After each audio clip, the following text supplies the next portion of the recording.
doing something that is potentially very problematic with close allies that you'll need on other issues, and not where a majority of the country is overall. That is work he's still going to have to do, even if he's keeping his base on board. Look, members of his own party have been critical about this. No question Mitch McConnell will love this and other Republicans, but Nia, Lindsey Graham warned about it when he was on CNN on Sunday, and here's his reaction to it now. But if he does withdraw, that would be a definitive statement by the president that he believes climate change is a hoax. Stay in the deal, make it a better deal would be my advice. And so if he pulls out, what does that mean to you? Well, it means that the leader of the Republican Party is in a different spot than the rest of the world. It would be taken as a statement that climate change is not a problem, not real. That would be bad for the party, bad for the country. You're not misseeing things. That was Sunday. But he said it again today, Nia. He said, it shows the president thinks climate change is a hoax. So what does the president do? He pulls out of this, and then what? Does he try to negotiate a better deal? Does he just stay out? I think that's what's unclear, right? I mean, he's been teasing this decision really for weeks now that he was going to likely pull out. What that actually means in terms of the framework or the mechanism is really unclear. Is something else in place? It's just really unclear. I think we do know, as David said, this is something that a good amount of people in the Republican Party, particularly the base, very much wanted. They see it as a rejection, pulling out as a rejection of globalism, which was they see as Obama's approach to the world and too many people's approach to the world, the elite's approach to the world. So in that way, Donald Trump is certainly pleasing them. And again, I think underscoring some of the things that he said on the campaign trail, he did say at some point that he thought that maybe climate change was a hoax propagated by the Chinese to make American businesses less competitive. A lot of American businesses at this point really want to comply with some of these emission standards, and they see it as good business, and they want America to be a leader in terms of this. So, at some point we'll hear from the president what he thinks about this. Sean Spicer was asked yesterday in that press conference whether, what he believed that the president's thoughts were in terms of climate change, whether or not he thought it was a hoax or believed in it. And Sean Spicer said that he didn't know. He hadn't had this conversation with the president. It was part of the long list of things he's never discussed with the President of the United States. Ryan, Liza, David Chalian brings up the point that the President needs his base, which may be part of the reason he's making the decision on climate change. Maybe not, but one of the reasons he needs his base is because of the Russian investigation, which at least in terms of the number of people that investigators in Congress or maybe the special counsel want to talk to is getting wider and wider. You have Boris Epstein, you got Michael Cohen, the President's personal lawyer, you have his son-in-law, you have his former campaign chairman, you have his national security advisor. It is nearly every aspect of the President's life here. You have people that investigators either want documents or to interview. What does that tell you? It tells you that the conventional wisdom about these kinds of investigations is absolutely correct. Once they start, they don't stop, and they tend to grow and grow. The famous example is Whitewater. It started as a land deal in Arkansas. It ended with Monica Lewinsky's relationship with President Clinton. So these investigations, once you have prosecutors and FBI agents combing through records, witnesses appearing before Congress, you never know what thread is going to be pulled. And that's why it is a mortal danger to the White House, this investigation. Mortal danger to the White House. Just the tentacles of this thing, as John just pointed out, just keep growing and growing and growing. And one thing I want to point out on the climate, if this is accurate, that they are going to pull out, this was a massive debate in the White House. It pitted Steve Bannon, one of his top political advisors, against Jared and Ivanka. And you can't help but think that Jared Kushner's sort of weakened position with this investigation may have weakened him in this big policy debate. And to me, it's another example of the United States' retreat from the world, retreat from international agreements under Trump. And you're right, he did promise this to his base, but frankly, I don't think his base would care one way or another on this. I think this is something Trump could sell to his base if he actually believed in it. But this is a victory for the isolationist wing of the White House. Jivanka. I knew someone was going to say Jivanka on this show. Someone's used that before. Did you make up Brangelina too? David Chalian, in all seriousness to you, I mean, Ryan talked about how big this is, how many tentacles there are now for the Russia investigation, and he's right. And you've got people complying now more. Michael Flynn, we learned overnight, is going to hand over these documents from his business, but also some personal documents. How long can this White House sustain, in your opinion, answers to the tune of this is just all a witch hunt and there is no there, nothing to see here, folks? I mean, I think they can sustain that kind of posture as long as they want. I think it is at the risk of derailing the rest of their agenda. And so I think part of, we've talked about staff shaking up or putting together a war room inside the White House. Part of what would help the White House, I believe, is sort of having the rapid response operation wall off, because as Ryan points out, this is just, I don't even know if this is the end of the beginning. Maybe it is the end of the beginning. But this story, this investigation is going to be with them in daily headlines and press coverage for the better part of this year, well into next year perhaps. And so they've got to come up with some plan to deal with that in a way that doesn't allow them to be completely consumed by it with regard to the rest of their agenda. And I think that is their biggest structural challenge right now. And look, Jared Kushner hasn't spoken publicly ever, as far as we know, but hasn't answered questions on this. James Comey hasn't testified about the memos. That hasn't happened yet. So your note about whether this is, the end of the beginning, is well taken, David. There's a lot more to come here. Nia, specifically on Jared Kushner, because at least this week, that seems like a primary area of focus. When you have someone who happens to be a senior advisor to the president, who is also his son-in-law, who is, people want to talk to him about these key meetings, yet the White House doesn't even begin to comment on it. Does this get beyond legal and just more of a senior U.S. official needs to give an explanation to the American people about what he did in these meetings? You would think, and he has said that he is certainly willing to folks who are interested in talking to him on the Senate side of this, but a very odd kind of position for Jared Kushner to be in. The focus of this FBI investigation, the Mueller investigation, and also, typically with White House aides, Americans are sort of familiar with them. They become familiar with them through campaigns. You think about David Axelrod, you think about people like Valerie Jarrett, very much present on television and in interviews. And with Jared Kushner, at this point, people are familiar with him from pictures of him in the White House, often looking shell-shocked and boyish and sort of wide-eyed in many of those pictures. And so at some point you imagine that he's obviously going to talk to folks on the Senate who are looking into his role and these meetings that he apparently had about establishing back channels with the Russian government. We don't know what that'll look like. Will it be public? Will at some point he want to sit down with someone else, a journalist, and talk about this? It's certainly something we haven't seen, and a lot of people are obviously interested in it. All right, guys, thank you very much. Nia Malika Henderson, David Chalian, Ryan Lizza. We have a lot ahead this hour. This morning, the GOP push for a health care overhaul.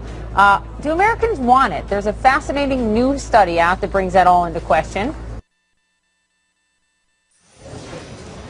All right, it is a phrase that the president used again and again on the campaign trail, America first. And this morning, you were seeing signs of what he meant by it. After scolding U.S. allies during his first trip overseas, National Security Advisor H.R. McMaster and National Economic Council Director Gary Cohn coming to his defense in an op-ed this morning in the Wall Street Journal, writing, "America first does not mean America alone. The world is not a global community, but an area where nations, non-government actors, and businesses engage and compete for advantage.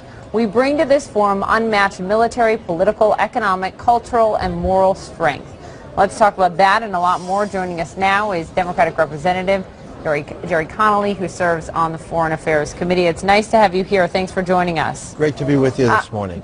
Before we get to that opinion piece in the Wall Street Journal, let me just get your reaction to our reporting from two U.S. officials who say, indeed, the president has decided to pull this country out of the Paris Climate Agreement. I think it's a tragic retreat.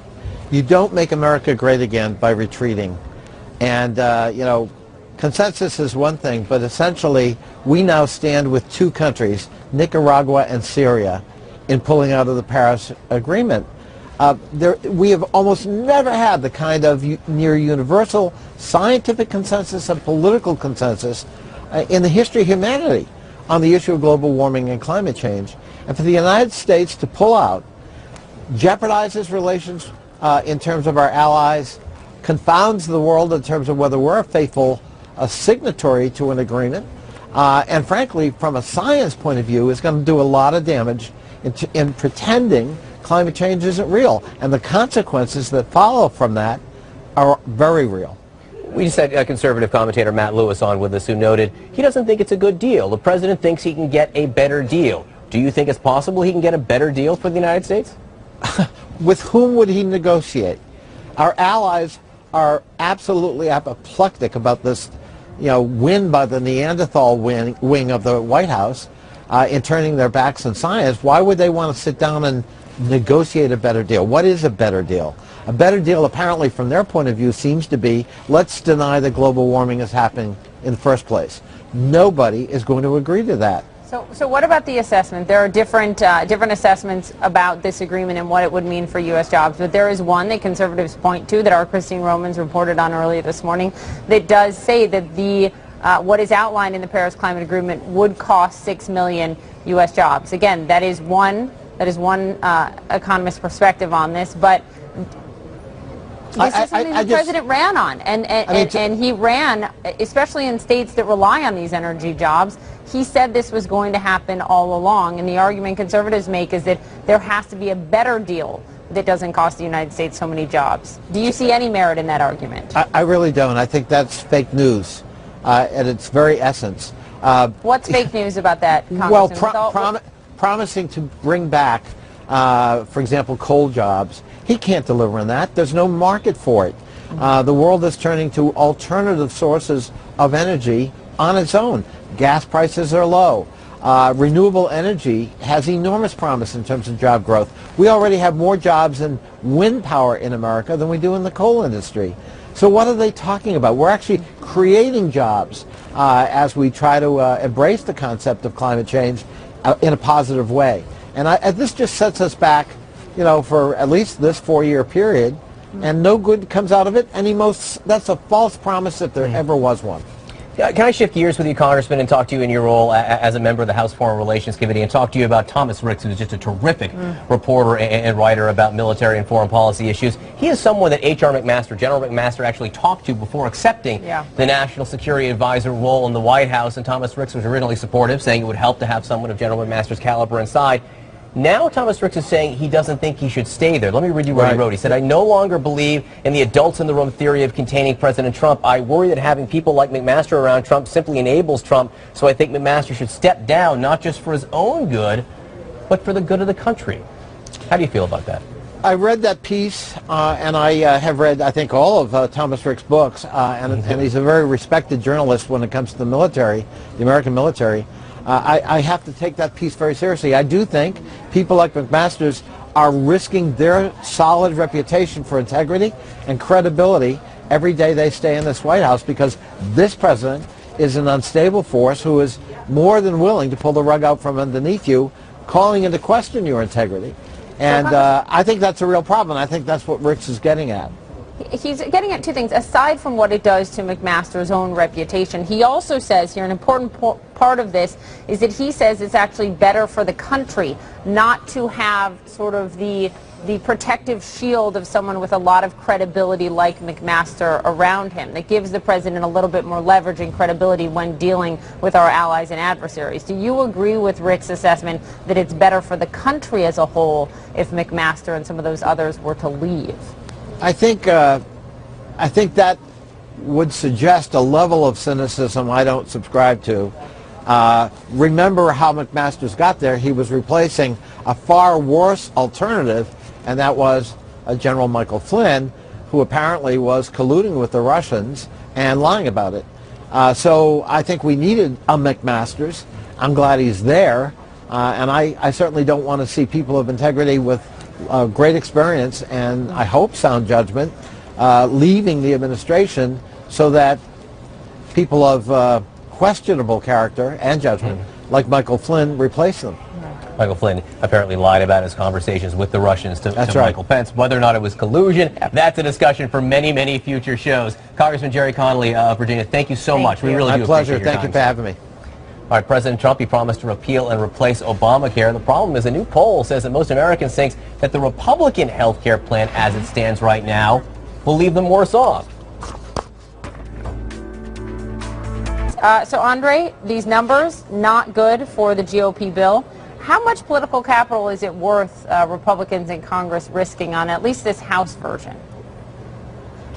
Well, a couple of things. I actually go against my own party on what they've done on this bill, but I will say kudos to President Trump for continuing to go after what he promised and what he thought is right. You know, every time we thought it was dead, he continued to push forward. So I admire him for his tenacity and hard work to get a bill passed. Hopefully that'll be a template which all parties come together and really try to work to improve a substantial part of our nation's economy and concerns the American public. But I want to see more free market in it. I want people to be able to shop and see what it costs at each hospital before they have a surgery. I want people to have more access to primary care physicians instead of going into an ER that's driving the cost up. I want them to make sure that we have better prices on prescription drugs, tort reform, so many things that need to be discussed as Republicans to show the difference between the Republican thought process and the Democrat thought process to a huge bill. I thought they missed the point on getting more involved in that and showing the difference to the American public. And really the Democrats owned this bill, and it continues to go backwards in providing what it said it would do. And so the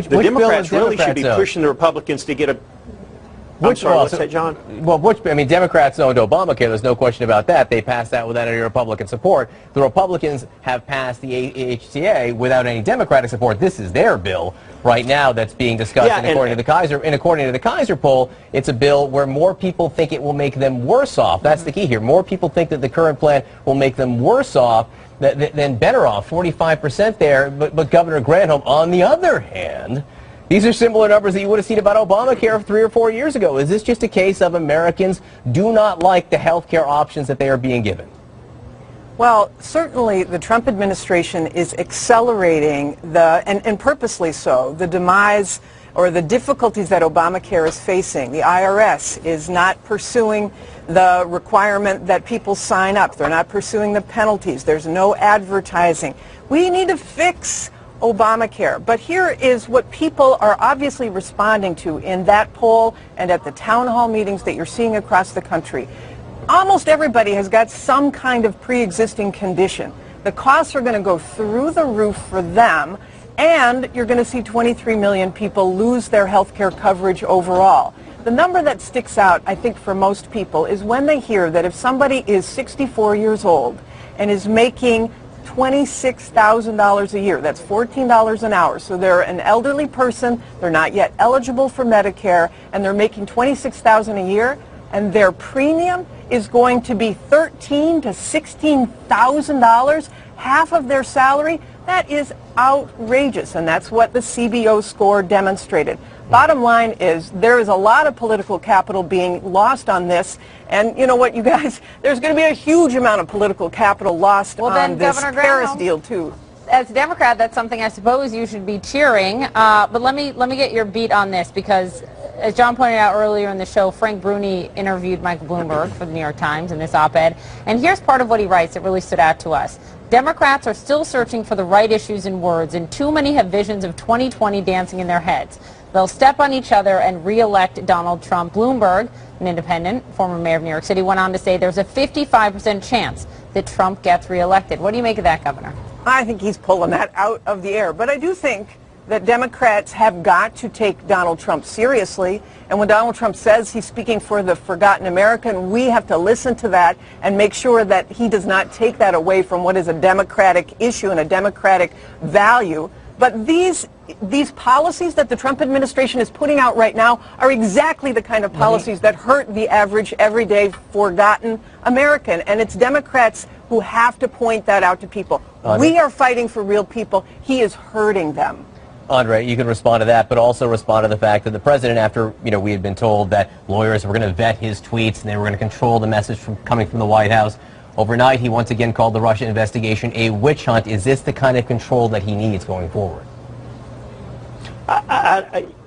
Maybe he has somebody that he ought to run it by and get a second thought, but I don't think he ought to have lawyers looking at every tweet he does. Look, Donald Trump got elected in a crowded field. We know the history of this. We know he got elected as president. Nobody gave him a chance. He dialed into what the American people are frustrated with, and sometimes the Washington elite and the media still don't get it. We think we do, But the folks out there, I call them Johnny Lunchbucket, folks like me, hardworking folks that just deal with normal people every day, they're frustrated and they don't believe everything we talk about on the air. They want real results. They want competition in the medical field. They want to see prices come down, not a And igniting a firestorm of controversy after she posts an image from a recent photo shoot showing her holding a bloodied, severed head of President Trump. Here's her apology. I sincerely apologize. I am just now seeing the reaction of these images. I'm a comic. I crossed the line. I moved the line, then I crossed it. I went way too far. The image is too disturbing. I understand how it offends people. It wasn't funny. I get it. I've made a lot of mistakes in my career. I will continue. I ask your forgiveness. Now the president is weighing in. He tweeted this morning that Griffin should be ashamed of herself. So what other comedians think about this? Comedian Chuck Nice and Dean Obadala here right now to talk about this. You know, Chuck, any defense of Kathy Griffin's? Absolutely not. As a matter of fact, it's indefensible. Okay, you cannot hold a severed, bloodied effigy of the President of the United States. I don't care what you think about him. You cannot do that and expect there to be some type of defense. I mean, that was so far over the line. There are guys in ISIS who looked at that and went, dude, that's harsh. Like, you were way, way out of line. Like, that's how bad that was. So the president's response, he brings up the reaction of his children, including, I mean, don't forget he has an 11-year-old son, Barron, and he said it's incredibly disturbing to my kids, including my 11-year-old son, Barron. Do you buy for a second that Kathy Griffin did this not knowing what the response was going to be? I don't think she could predict that response. It was overwhelming. I mean, Chelsea Clinton tweeted again, it seems horrible. I think it's the President of the United States decapitated. I think it was horrible. And when you look at it, it's not like a funny clown-esque type of picture. It's a bloody, gory thing. I think she expected attention. I think that's what she did. They did this for attention, definitely. I don't think she expected this pushback because she lost an endorsement deal with Squatty Potty. I'm not kidding. When you lose Squatty Potty, you've crossed a lot of lines, and that's a footstool for toilets. I'm not kidding. She really did. But you know, look, you know, when the toilet people think you've gone too far. But I'm sure you guys have written jokes that have bombed, right? You've written jokes that have fallen flat. But this is different than that. I simply don't buy the notion, Chuck, that Kathy Griffin was sitting there saying, hey, you know, this will be interesting. No, what she was doing was she thought it was going to be controversy. She thought her name was going to be put out there, but not in this regard where everyone was just like, what is your problem? She thought she would find some sympathetic eyes to look at that and go, hey, this is free speech or whatever, but nobody did. Nobody. Like, everybody's in agreement that she was so far over the line. We're comedian. If she did a joke about this without this imagery, maybe it would be different, but this violent imagery, look, I'm a progressive. If a conservative comedian did that with President Obama during his term, we would have been outraged, rightfully so. So that's part of it. We have to be fair and honest about this stuff. Chuck, you make the point that this is actually the opposite of what Kathy Griffin stands for, and that she, in essence, humanized the president more by doing this. Absolutely. You know, she's somebody who defends gay rights. She's supposedly a feminist. And then you do something like this, like what Dean just said. If a conservative had done the same thing, we'd be outraged. So she's really way against her type of someone who defends people who are supposedly not able to defend themselves in some respects. So, yeah, I think she was way, way out of line. I'm going to sell you guys out because during the commercial, you were discussing whether or not she should have apologized here. No, you're not selling me out. I'll say it. If you're going to do it, do it. All right? Don't back down and I'm sorry. And no, because guess who wouldn't have apologized if they had done something like this? Trump. I think he would have been like, no, I said it. This is what I did. You know, so. If it was a joke about Trump, we would be defending it. I'll be honest with you. But this is violent imagery, and that's why you have to apologize. To challenge your point out, she should have apologized. What about the kids out there? I mean, the kids, young, impressionable people who are watching. No, here's my thing. When I say you shouldn't apologize, what I'm saying is you know why you did this. Okay, the apology, was it really sincere? Let's be honest. Look at the apology again. No one rolls their eyes when they apologize. I mean, think about it. When you go like this, look, I'm sorry, okay? Look, I'm sorry. Is that really an apology? I'm glad she apologized as opposed to saying things like, oh, it was just locker room talk, to be quite honest with you, and not to make it serious. But that's the reality. She went affirmatively and apologized. It's something that we would like to see Trump do on occasion when he demonizes groups and does horrible things. Again, this was my only thing. Absolutely, she needed to apologize. But it was also predictable that she would need to apologize. Look, a lot of people have been asking, You know, Kathy Griffin obviously co-hosts or has co-hosted New Year's Eve on CNN before. People were asking, what is CNN going to do about it? We have a CNN statement, which hopefully we can put up on the screen here just so everyone sees it. CNN says, we found what she did disgusting and offensive. We are pleased to see she has apologized and asked that the photos be taken down. We are evaluating our New Year's Eve coverage and have made no decisions at this point. Chuck and I are available, just to put that out there. I'm not trying to sell her out, but we could work with Anderson. He's a great guy. Career-wise, when does someone move past something like this? This will take a while because there's an image of it. It's horrible. It's taken. I was in a media firestorm a few years ago for a joke I told on MSNBC.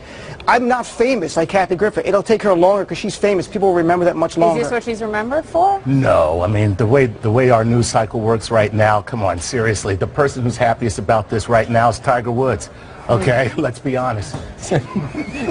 Gentlemen, thank you. Thank you. Nice to have you both here. Appreciate it. Got some, some material here. Thanks, guys. Speaking of, thank you for the transition. Yes. Speaking of a golfing legend coming to the aid of Tiger Woods, this as we learn new details about Woods on that night that he was arrested. The Bleacher Report is next. And Bubba Watson said many golfers just want Tiger to know they support him, and Watson said, quote, whatever the cause of what happened to him, we just want him to get better. And legendary Jack Nicklaus, well, he went as far as saying, Tiger needs help. I feel bad for Tiger. Tiger's a friend. He's been great for the game of golf, and I think he needs all our help, and we wish him well. More than anything else, just concern. You know, hopefully he's okay, and kind of wanting to find out more about the story and hope all is well.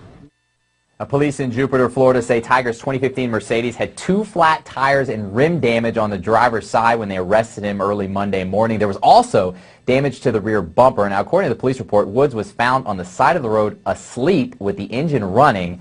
He had to be awakened by officers and his speech was slurred. No alcohol was found in his system. Tiger has a July 5th court date to face DUI charges. Major League Baseball handing down suspensions for Monday's brawl between Bryce Harper and Hunter Strickland. Harper getting 4 games, while Strickland was handed 6 for instigating the fight. Now, Strickland apparently had been holding a grudge after Harper homered off him twice 3 years ago. Both players are appealing their suspensions. A French tennis player has been banned from the French Open after he kissed and aggressively put his arm around a female reporter during a live interview. Now, the French Tennis Federation called Maxime Amou's actions inappropriate behavior and described it as reprehensible. Amou took responsibility for what he did on Instagram, posting, I want to offer my deepest apologies to Mally Thomas if she felt hurt or shocked by my attitude during her interview. Thomas said if they had not been live on air, she would have punched him.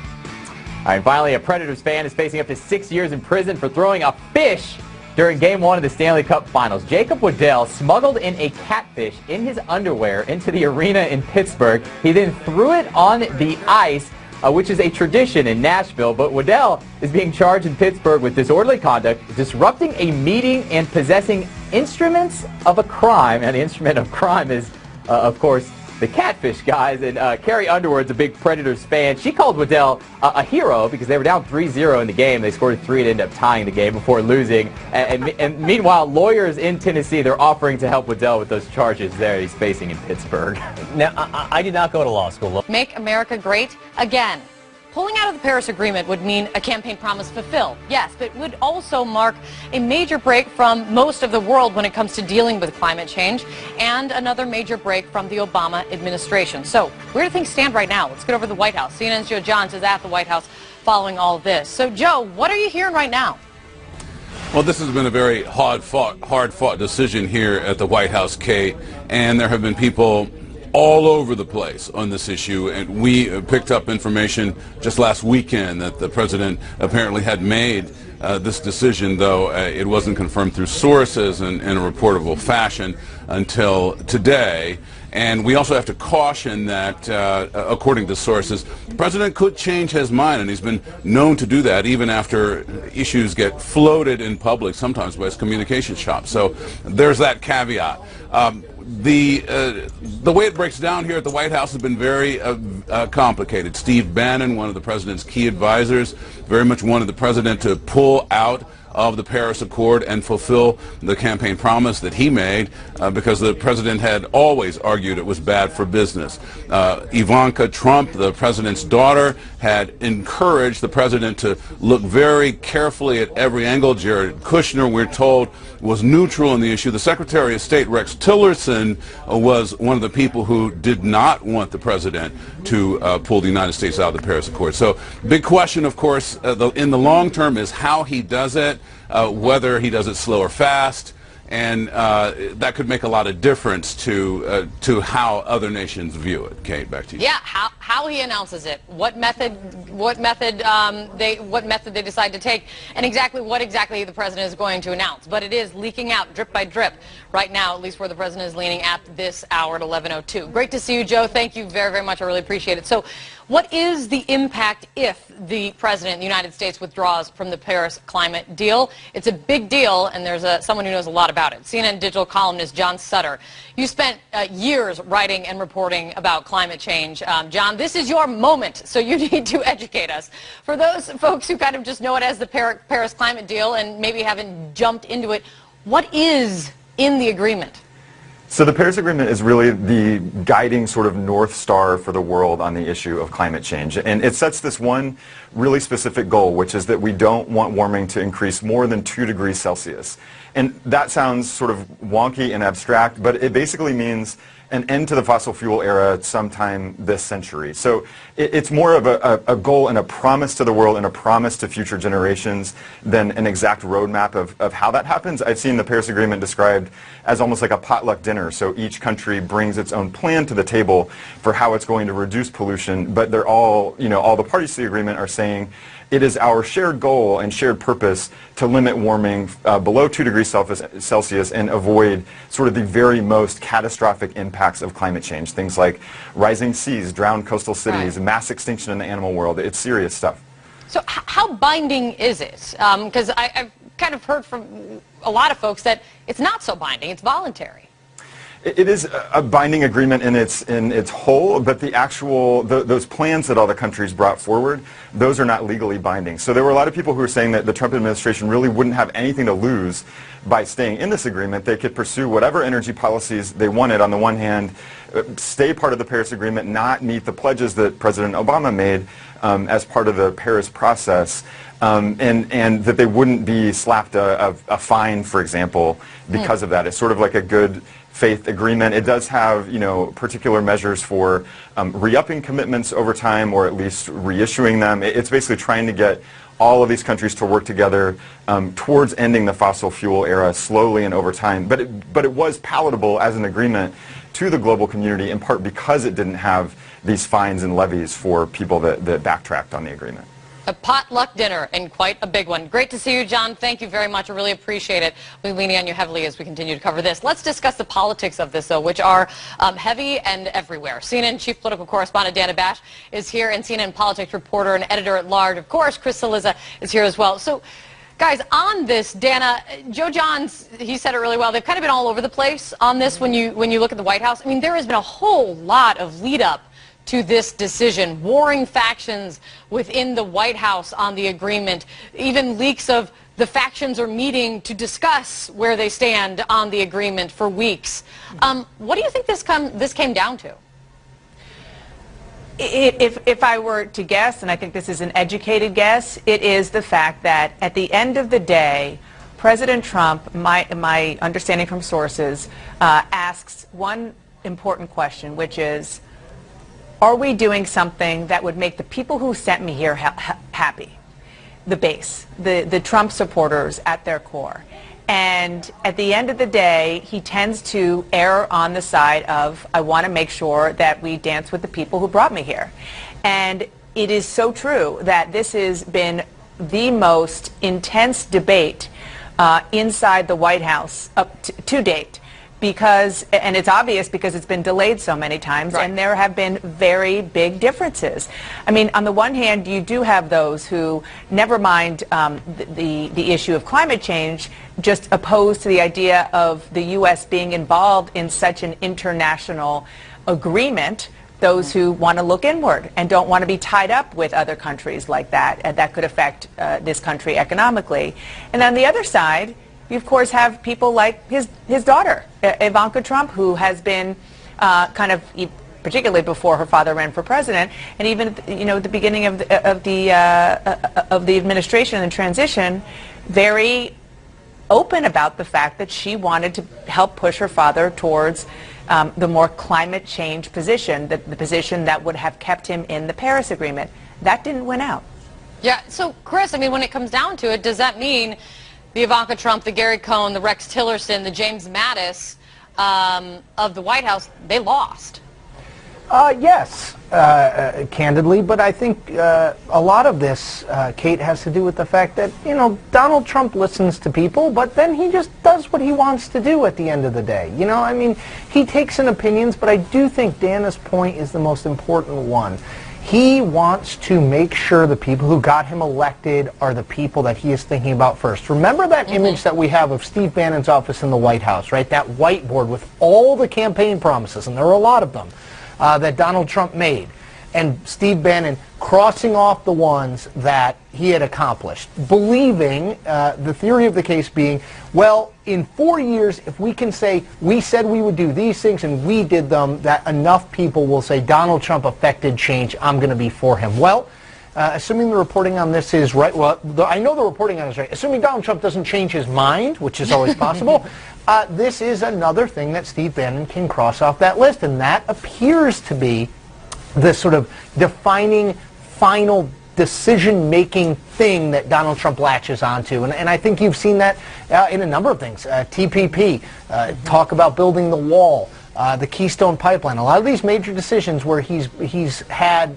some back and forth, he's chosen to side with what he knows the base wants, Exactly. what he promised on the campaign trail. So, Dana, more broadly then, there are still big questions with this is included, is what is kind of going on within the White House right now. You've got continued rumors of a shakeup that's been happening for a while. Word that the president was going to be changing his Twitter practices, but clearly that did not happen as we saw overnight. And now...